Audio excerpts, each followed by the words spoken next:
ይሄን ፍየል ገዛሁኝ፣ ይሄንን በሬ ገዛሁኝ። እንግዲህ ወይት እንደማሳድረው አላውቅም። ድምጽህ ነው እንጂ የሚገባው ፊትህ አልገባ። እያወራህ ብትበላ ምን ችግር አለው? ሱብሃንአላህ ሪያን ተስከፈለ ለአዚም ስንቱ ናቸው ሚስቶቻቸውን እያገዙ አብረው የሚሰሩት። ጀላቴ ግዙ ጀላቴ ትወጣላችሁ በረዶ ማለት ነው። እዚህ መልኩ እንግዲህ ተያይዘነዋል። እስኪ እንግዲህ ወደ ቤት ልሂድና ደግሞ ምሳ ልሰራራ ማለት ነው።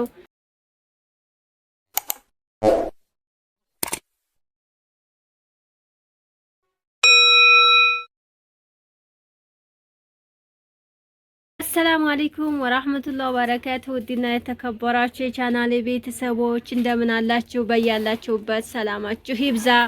ሰላም ለሀገራችን ይሁን ያልኩ እንግዲህ የጁምዓ ውሏችንን ገበያ ደርሼ እየመጣሁ ነው። በዚሁ ገለል ብዬ ሱቁ ማለት ነው ቤት መድረስ አቅቶኝ ትላላችሁ እና ሀባይቦች ቪዲዮ ላይክ አድርጉልኝ ቅመሞችዬ። ያው ዛሬ ቅጠሌ ተረስቶ ነበር፣ ቅጠሌን ገዝቼው መጥቻለሁኝ። ይሄውላችሁ ማለት ነው። አንደኛው ገበያ ይሄ ነው። የቅጠሌ ነገርማ መረሳት የለበትም እንዴ! እስከ መቼ ድረስ ነው ታዲያ? ሰሞኑን ገዝቼ አላቅም ነበረ ማለት ነው። ሳይድ ገምት፣ እንደው የስንት ብር ነው ይሄንን ብለህ እስኪ ገምት። ነገሩ ምን ከአንዲ ሳህን አበልጥም፣ ቀስ ብዬ ካልያዝኳት። ይችን ሰላጣ ገዛሁኝ። እዚህ ደግሞ ሌላው ምንድን ነው? ድንችና ሽንኩርት ነው ይሄ። ድንችና ሽንኩርት አየህ፣ እንደው የሴት ገበያ እኮ ማለት ነው። አሁን አንተ ብትሄድ በቃ አንድ ቦታ ላይ ዝፍቅ ብለህ አለቀ ማለት ገበያን ሁላ ሳትገበይ ትመጣለህ ማለት ነው። እና ይኸው እዚህ ቃሪያም ተገዝቷል። ቃሪያ፣ ዘይት፣ እነዚህ ደግሞ ቅመማ ቅመም ምናምን ለቡና ማፍለያ እነ ሄል እነ ጦስኝ፣ እዚህ ያው ቡና፣ ቃሪያ፣ ዘይት እነዚህን ሸማምቼ መጣሁኝ እላቸዋለሁኝ። እንግዲህ ይሄን ይመስላል የዛሬው ገበያ። ሎሚ ገዝቻለሁ። አልገዛሁም ከሆነ ሆነና ሎሚ ረስቼ ከሆነ እናደዳለሁ። ተገዝቷል። እንግዲህ እዚህም ድንችና ሽንኩርትንም ገዝቻለሁኝ። ብዙም አልቆየሁም። የሚገርማችሁ ነገር ገበያ ሄድ ብዬ ሮጥ ብዬ እንደው ሸመት አድርጌ መጣሁኝ እላቸዋለሁ ሀባይቦቼ። ያው እንግዲህ ወደ ቤት ልሂድና ደግሞ ምሳ ልሰራራ ማለት ነው። ጀበዳም እዚሁ ነው ቡና የምጠጣው እላቸዋለሁኝ። አያት የተረፈችኝን ብር ላሳያችሁ። ኧረ አልታያችሁም? አያት የተረፈችው ብር ማለት ነው። ከገበያ ስንት ይዤ እንደሄድኩ ብነግራችሁ ይቺ ናት የተመለሰችው። እንዲሁ የኛ ነገር ትላላችሁ እንግዲህ። ለካ ቃሪያ እያለኝ ነው ቃሪያ የገዛሁት። ኧረ እኔስ እንዳው ምን ይሻለኛል? እስኪ ቆይ ይሄንን ፌስታል ላድርግ እንጂ እንደዚህ አይሆንም። ቃሪያዎችን ምናምን ሎሚን ፍሬሽ ላስገባና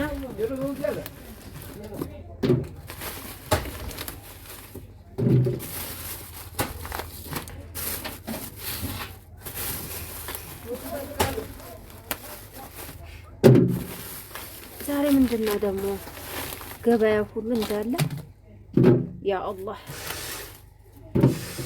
ይሄ እንግዲህ ፍሬሽ ከገባ ሰላጣን ፍሬሽ ላርግና ፍሪጃችን እንግዲህ እንደምታዩት በዚህ መልኩ ይይዘዋል ማለት ነው። ቅመሞች የቶሎ ጀላቴ ግዙ ጀላቴ ትወጣላችሁ በረዶ ማለት ነው። በዚህ መልኩ እንግዲህ ተያይዘነዋል። ይኸውላችሁ ንግዙ በስንት መሰላችሁ የሚሸጠው? በዚህ መልኩ እንግዲህ የአናናስ አለ፣ የብርቱካን አለ፣ የኮካ አለ። በቃ ብዙ አይነት ነው የምንሰራውና በዚህ መልኩ ተያይዘነዋል እላችኋለሁኝ። እና እስኪ ውሏችንን እስከ መጨረሻው አብራችሁኝ ቆዩ። አባይቦቼ እንግዲህ ወጤን ሰርቼ ጨረስኩኝ። ገበያ ስሄድ ምስሬን ጥጄ ነበረ የሄድኩት። በስሎ ጠበቀኝ እላችኋለሁኝ። መብራት የሄደ እንደሁ ብዬ ፈርቼ ያው እንግዲህ ጊዜን ተጠቀምኩበት። ወጣችንን በዚህ መልኩ ጨረስን። እዚህ ደግሞ ለሰላጣ የሚሆነውን አዘገጃጅቻለሁ። ሰላጣችንን ከተፍ እናርግና እንግዲህ ቅመሞችዬ እስኪ ይሄንን በሬውልኝ ስንት የፈጀ ይመስላችኋል? በሬ ላጅብ ነው። በሬ ገዝቻለሁኝ። እዛ ደግሞ እንደምታዩት አንድ ፍየል ገዝቻለሁኝ። ይታያቸዋል። ራቅ ብሏል ግን ትልቅ ፍየል ነው። አያቸውት? ይሄን ፍየል ገዛሁኝ። ይሄንን በሬ ገዛሁኝ። እንግዲህ ወይት እንደማሳድረው አላውቅም። እንደ ቆለኞቹ ከብቶች እዚሁ ውጭ ላይ ያድር እንደሆነ እንጂ አላውቅም። እና ይሄንን በሬ ገዝቻለሁ። ስንት የፈጀው ይመስላችኋል? ዛታም ትልቅ በሬ ነው። በጣም የሚያምር ነው። ግን ብቻውን ትንሽ ይከብዳል፣ ከብት ጋር ካልሆነ ማለት ነው። ፍየሉ እንኳን ችግር የለውም፣ ቦታም አይፈጅም። እና እርባታ ልጀምር ነው ከሱቅ ጋር አብሬ። ምን ትሉኛላችሁ ቅመሞችዬ? የበሬው ነገር እንኳን ትንሽ ይከብዳል፣ ገጠር ይሄድ እንደው እንጂ ማለት ነው። እና ይሄው አዲስ ገመር ነው ደግሞ፣ ውሸቴን እንዳይመስላችሁ አዲስ በሬ ነው፣ ገዝቶ ነው። ውሃ ጠጣ ብለው እዚህ ውሃ አቅርቤለት እምቢ አለ። እና ቤቱም አዲስ ሆኖበት እንግዲህ አሁን እላቸዋለሁ። ምን እንደምሰጠው ራሱ አላውቅም። ገና አልተገዛም። የሚበላው ፉርሽካ ነው፣ በቆሎ ነው፣ ድርቆ ነው፣ ጭድ ነው፣ አላውቅም እላቸዋለሁኝ። እና ፍየሉሳ በስንት ገመታችሁት? ምርጥ ፍየል ነው፣ ዛታም ትልቅ ፍየል። እስኪ ገምቱ እንደው በሬውንም ገምቱ፣ ፍየሉንም ገምቱ። ሞችዬ አርሂቡ ምሳ እንብላ። እንግዲህ ተሯሩጠን ምሳችንን አድርሰን ለመብላት ተዘጋጅተናል ማለት ነው። ተፈደሉ ሀያ ሰይድ ብላ።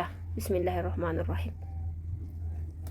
እንዴት ነው ሰላጣው? ጨው አንሶታል፣ ሎሚ አንሶታል፣ አላቅም።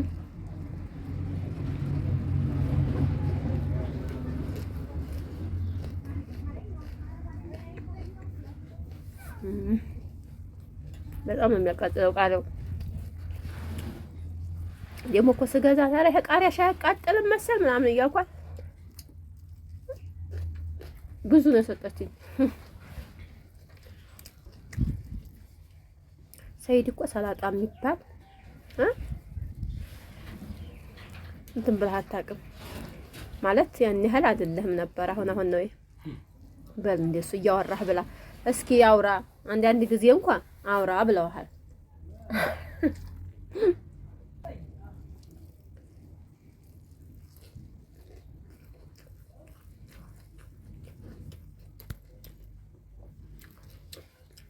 እኔ መቅረጼን አልተምታው። ይኸውላችሁ ቅመሞች እየመታኝ ነው። ካሜራሽን አቁሚ፣ ለምንድን ነው አውራ የምትይኝ እያለ ማለት ነው። ምን ችግር አለው አንተ ብታወራ? ምን ታካብዳለህ? ያን ያህል ረጉት ነው ድምጽህ ነው እንጂ የሚገባው ፊትህ አልገባ። እያወራህ ብትበላ ምን ችግር አለው? ሱብሃንአላህ። ኧረ አንተ እስከፋለ ላዚም። ስንቱ ናቸው ሚስቶቻቸውን እያገዙ አብረው የሚሰሩት? ወላወሉ እንጠጣ። ቢስሚላህ ወፍራም ነው የዛሬው ቡና፣ በጣም ነው ወፈረው።